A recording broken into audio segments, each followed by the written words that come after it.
Hi guys, Samir this side. I am from Jharkhand and you watching now Knowledge by GRS। आज हम हर बार की तरह कुछ नया सीखने वाले हैं। आज हम एग्जैक्टली सीखने वाले हैं विलोपन विधि का प्रयोग, हाउ टू यूज़ द विलोपन विधि। ठीक है, यानी विलोपन विधि का यूज़ कैसे कर सकते हैं एंड इसका क्वेश्चन सोल्व कैसे कर सकते हैं। ठीक है, क्योंकि जब हम 10 क्लास में रहते हैं ना, ये खास करके 10 क्लास के लिए है। और 10 क्लास में हमें 3 मेथड दिया जाता है। एक होता है विस्थापन विधि, एक होता है विलोपन विधि, एक होता है वर्ज गुणनखंड विधि। लेकिन सबसे मोस्ट इंपॉर्टेंट जो रहता है ना, वो रहता है विलोपन विधि। क्योंकि हमें एग्जाम में ये नहीं पूछा जाता कि आप विलोपन से हल करो या तो आप विस्थापन से हल करो। बोला जाता है कि आप विस्थापन से आप किसी भी विधि से ये हल कर सकते हो। ठीक है, तो हमें जो आसान लगता है ना, सबसे अच्छा विधि जो होता है हमारे नज़रिए से, तो वो होता है विलोपन विधि। तो आज हम वही सीखने वाले हैं। तो आई थिंक कि इस वीडियो को देखने के बाद आपका कोई भी डाउट नहीं रहेगा। तो चलिए without any delay let's start the video. Okay, तो सबसे पहले हमारे एक यहाँ पर क्वेश्चन है।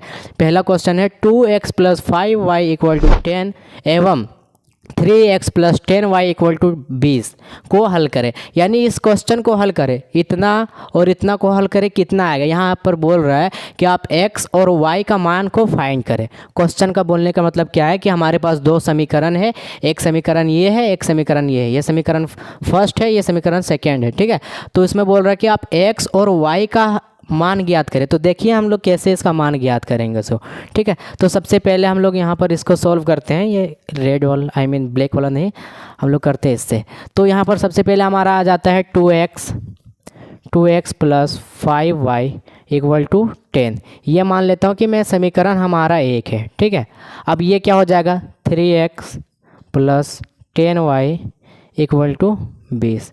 ये क्या हो जाएगा, ये हमारा हो जाएगा समीकरण 20। ठीक है, अब यहाँ पर क्या करना पड़ता है ना, समीकरण को सॉल्व करने से पहले हमें दो चीज़ का ध्यान रखना पड़ता है। सबसे पहले कि यहाँ पर ना देखिए, यहाँ पर 2x है और यहाँ पर 3x है। तो क्या लग रहा है आपको कि ये 2x और 3x आपस में बराबर होते हैं क्या? तो आपस में बराबर नहीं होते हैं सर, है ना। अब देखेंगे, चलिए ये बराबर नहीं हुआ, कोई बात नहीं। अब देखते हैं 5y और 10y। अब देखिए 5y और 10y आपस में तो बराबर नहीं है ना, और ना ही 10 और 20 आपस में बराबर है। तो हमें इसको सॉल्व करने के लिए क्या करना पड़ता है, सबसे पहले हमको x या तो y को बराबर करना पड़ेगा। दोनों जगह के x को या तो y के मान को बराबर करना पड़ता है। ठीक है, तो देखिए अगर ना यहाँ पर 3 है, अगर मैं 3 को सभी से गुना कर देता हूँ, यानी यहाँ पर जो संख्या रहेगा ना, वो यहाँ से गुना हो जाएगा। ठीक है, और यहाँ पर जो संख्या रहेगा वो यहाँ पर गुना हो जाता है, यानी क्रॉस मल्टीप्लिकेशन हो जाता है इस तरह करके। ओके, मैं आपको दिखा देता हूँ। आप y को बराबर कर सकते हो या तो आप x को बराबर कर सकते हो, वो आप पर डिपेंड करता है। बट मैं यहाँ पर x को बराबर करने वाला हूँ। ठीक है, तो मैं यहाँ पर लिख देता हूँ गुना 1 इंटू 3, और यहाँ पर कितना है, फर्स्ट में 2 है ना, तो मैं लिख देता हूँ इंटू 2। ओके, अब सबको गुना करते 3 से, यहाँ से लेकर के इससे भी गुना करेंगे, इससे भी गुना करेंगे, इससे भी गुना करेंगे। ठीक है, अब देखते हैं कि कितना होता है। अब देखो 3 दूना कितना हो जाता है 6x। ओके, अब 3 पचे कितना हो जाता है, 3 पचे हो जाता है 15y = 3 दे कितना हो जाता है 30 हो जाता है। राइट, ये हो गया हमारा समीकरण 1। अब इसको करते हैं, ये कितना हो जाएगा 6x हो जाएगा, 2 तिया 6 + 20y हो जाएगा यहाँ पर, और यहाँ पर कितना हो जाएगा 20 दूना 40 हो जाता है। ये हो गया हमारा समीकरण 1। तो अब हम अगला हमारा स्टेप क्या रहेगा, अगला स्टेप हमारा रहेगा साइन को चेंज करने का। क्या चीज़ का रहेगा, साइन को चेंज करने का। ठीक है, क्योंकि देखिए यहाँ पर ना प्लस प्लस है, ये भी प्लस में है और ये भी प्लस में है, तो प्लस प्लस में कटता नहीं है, जुड़ जाता है आपस में। तो क्या करेंगे हम लोग, जब इसको बराबर किए हैं ना, तो साइन को चेंज करना पड़ेगा। यानी देखिए अगर ये प्लस में रहेगा और ये माइनस में रहेगा तो क्या लगता है, ये कट जाएगा ना। तो ये आपको जो बोल रहे हो कि यस सर कट जाएगा, तो आप बिल्कुल सही बोल रहे हो, क्योंकि यहाँ पर कट जाता है, माइनस और प्लस में कट जाता है। फॉर एग्जाम्पल जैसे ये x है माइनस में और ये प्लस में x है, तो क्या हो जाएगा, यहाँ पर ये प्लस और ये माइनस में ख़त्म हो जाएगा। तो हमारे इसका आंसर कितना आ जाएगा, 0 आ जाएगा ना। सेम इसी तरह यहाँ पर भी होगा। ठीक है, तो हम लोग यहाँ पर क्या लिखेंगे, यहाँ पर लिखेंगे सबसे पहले घटाने पर। क्या लिखेंगे, घटाने पर। ओके, ये हमारा हो गया। अब यहाँ पर लिखेंगे, साइन को चेंज करेंगे, जहाँ पर माइनस रहेगा वहाँ पर प्लस करना है और जहाँ पर प्लस रहेगा वहाँ पर माइनस करना है। ऊपर वाला में नहीं, सिर्फ नीचे वाला में। समझ में आया? मैं आपको फिर रिपीट कर देता हूँ। जहाँ पर माइनस रहेगा वहाँ पर प्लस करना है, जहाँ पर माइनस रहेगा वहाँ पर प्लस करना है और जहाँ पर प्लस रहेगा वहाँ पर माइनस करना है। देखिए यहाँ पर प्लस था तो मैंने यहाँ पर माइनस किया। अब यहाँ पर प्लस है तो यहाँ पर मैं क्या करूँगा, माइनस। यहाँ पर भी प्लस है तो क्या करूँगा, माइनस। ठीक है, अब देखिए प्लस और माइनस कट गया, इसका कहानी खत्म हो गया। ठीक है, अब बचता है क्या, 15y में 20y घटा देते हैं, क्या बच जाएगा, 5y। लेकिन बड़ा कौन वाला है, माइनस वाला है, तो यहाँ पर क्या आ जाएगा, माइनस आ जाएगा। ठीक है, अब देखिए 40 में 30 घटा दूंगा तो कितना बच जाएगा, 10 बच जाएगा। Very good. अब देखिए कौन वाला बड़ा है, प्लस वाला बड़ा है या माइनस वाला, तो आप बोलेंगे सर माइनस वाला। अब हमें पता है कि यहाँ से माइनस और माइनस कट जाता है। ठीक है, अब लिखेंगे y इक्वल टू क्या हो जाएगा, 10 बाई इतना। तो ये कितना हो गया, y का मान कितना हो गया हमारा, y का मान यहाँ पर लिख देते हैं, y का मान हो गया 2। अब हमें x का मान कैसे ज्ञात करना पड़ेगा, है ना, how to find the x value. Okay, तो क्या करेंगे, यहाँ पर लिखेंगे जो y का मान निकला ना उसको हमको करना पड़ेगा। यहाँ पर समीकरण में आगे चलेंगे तो लिखना पड़ेगा y का मान समीकरण 1 में रखने पर या तो समीकरण 2 में रखने पर। ठीक है, तो यहाँ पर जगह नहीं हो रहा तो ज़रा से मैं इसको छोटा कर देता हूँ क्योंकि जगह की कमी है। तो यहाँ पर मैं इसको लिख देता हूँ घटाने पर, और मैं यहाँ से लेकर यहाँ से डायरेक्ट यहाँ पर आ जाता हूँ। ठीक है, यानी ये हमारा अलग है, ये हमारा क्या है, अलग है। तो हमारा समीकरण कौन वाला है, ये वाला है इतना दूर, और समीकरण 2 कौन वाला है, ये वाला। ये नहीं है क्योंकि हमने इसमें कैलकुलेट कर दिया है। ठीक है, तो ये हमारा समीकरण नहीं होगा। तो अब क्या करेंगे, समीकरण 1 में या तो समीकरण 2 में y का वैल्यू रखने पर, तो हम लोग समीकरण 1 में रखते हैं। आप अगर 2 में भी रखोगे तो भी आपका वैल्यू आ जाएगा x का। ठीक है, तो लिखते हैं y का मान, यहाँ पर लिख देता हूँ y का मान समीकरण 1 में रखने पर देखते हैं क्या होता है। सो ठीक है, y का मान कितना है, 2 है, तो यहाँ पर हमारा समीकरण एक क्या है, 2x plus 5y equal to कितना है, 10 है। ये हमारा समीकरण 1 है। ठीक है, अब हम देखते हैं कि y का y का मान समीकरण 1 में रखते हैं तो y का मान हमारा कितना है, y का मान हमारा 2 है, तो 5 इंटू 10 कर दे 5 इंटू 2 कर देते हैं प्लस 10 इक्वल टू 10 हो जाता है।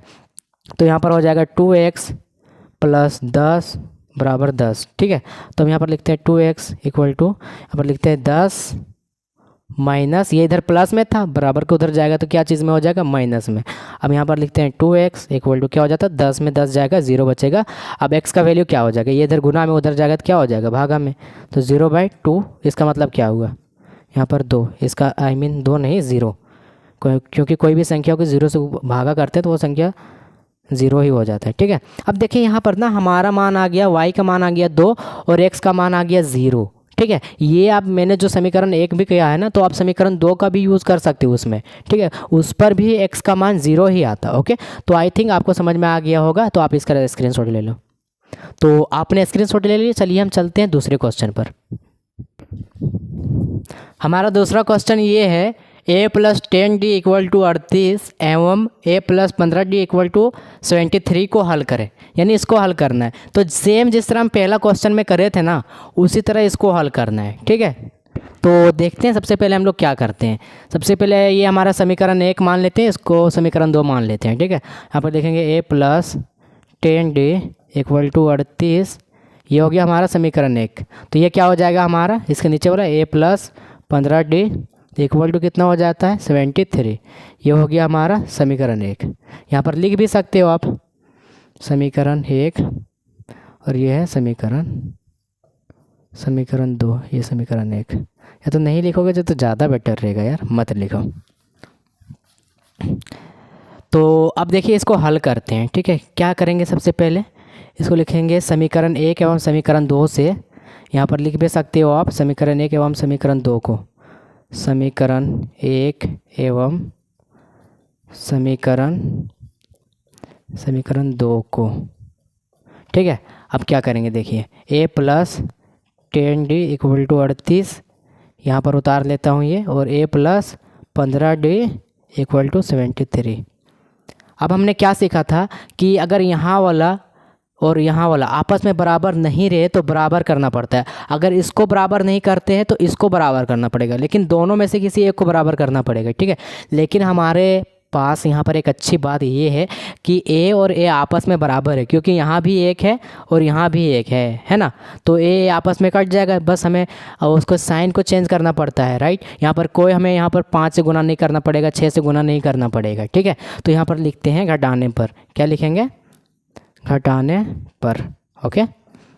ये हमारा हो जाएगा इस तरह, एंड साइन को चेंज करते हैं, ये हो जाएगा हमारा माइनस, ये प्लस था तो माइनस हो जाएगा, यहाँ भी प्लस है तो माइनस हो जाएगा, यहाँ भी प्लस है तो यहाँ भी माइनस हो जाएगा, ठीक है। तो देखिए माइनस और प्लस क्या हो जाएगा, ख़त्म हो जाएगा।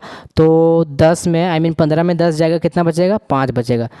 और लेकिन ये कौन वाला ज़्यादा बड़ा है, प्लस वाला ज़्यादा बड़ा है फिर माइनस वाला, तो आप बोलोगे सर माइनस वाला, तो यहाँ पर माइनस उतर जाएगा, ठीक है। अब देखते हैं 73 में 38 घटाएंगे तो कितना बचेगा, 13 में 8 जाएगा तो बचेगा 5, और ये हो जाएगा 6 में 3 जाएगा तो बचेगा 3, ओके। एंड यहाँ पर ये माइनस वाला ज़्यादा बड़ा है तो यहाँ पर माइनस हो जाएगा, तो हमको पता है ये माइनस और माइनस कट जाता है, ठीक है। अब डी का मान कैसे निकालेंगे, यहाँ पर लिखेंगे डी इक्वल टू क्या लिखेंगे, 35/5 यानी 35/5, ठीक है। तो यहाँ पर हो जाएगा 5 एकम 5, 5 सत्ते 35। तो डी का मान हमारा कितना निकल जाएगा, डी का मान हमारा निकल जाएगा 7, ओके। हम लिखेंगे आगे डी का मान समीकरण 1 में रखने पर, यहाँ पर क्या लिखेंगे हम लोग, डी का मान या तो वैल्यू समीकरण, डी का मान समीकरण, इक्वेशन बोलते हैं इंग्लिश में, समीकरण 1 नहीं, समीकरण 2 में रखते हैं, ठीक है। समीकरण 2 में रखने पर,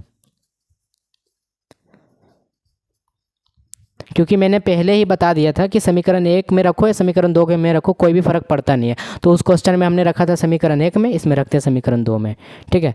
अब मैं डायरेक्ट इधर आ जाता हूँ, यहाँ से डायरेक्ट इधर आ जाता हूँ, ठीक है। तो हमारा समीकरण 2 कितना है, ये है हमारा 1 + 15D इक्वल टू 73, ये हो गया हमारा समीकरण 2 है। तो हमारा डी का मान कितना निकला है, डी का मान निकला है हमारा 7, तो 15 गुना 7 कर देंगे इक्वल टू 73, ठीक है। तो ए प्लस क्या हो जाएगा, 15 सत्ते कितना हो जाता है, 5 सत्ते 35, और 5 105 हो जाता है इक्वल टू 73 हो जाएगा, है ना। अब क्या करेंगे, यहाँ पर ये बराबर क्या हो जाएगा, ये प्लस में था, बराबर के उधर जाएगा तो क्या हो जाएगा, माइनस में, ठीक है। तो 105 हो जाएगा। अब 105 में 73 घटाते हैं, कितना बच जाएगा हमारा, यहाँ पर बच जाएगा 2 और यहाँ पर बच जाएगा 3, यानी 32 बच गया, वो भी माइनस में, ठीक है। तो ये हमारा ए का वैल्यू आ गया और डी का वैल्यू ये हमारा 7 आ गया, ठीक है। तो आई होप कि आपको वीडियो समझ में आया होगा। अगर आपको समझ में आया होगा तो आप इसको लाइक करें, शेयर करें, एंड अगर आपको ज़्यादा अच्छा आया होगा समझ में, अगर आपके माइंड में वाकई में घुसा होगा तो आप अपने दोस्तों को शेयर भी कर सकते हो, ठीक है। तो आज के लिए इतना ही रहने देते हैं, मिलते हैं अगले टॉपिक पर, इसका पार्ट 2 लेकर के आएंगे, ओके बाय।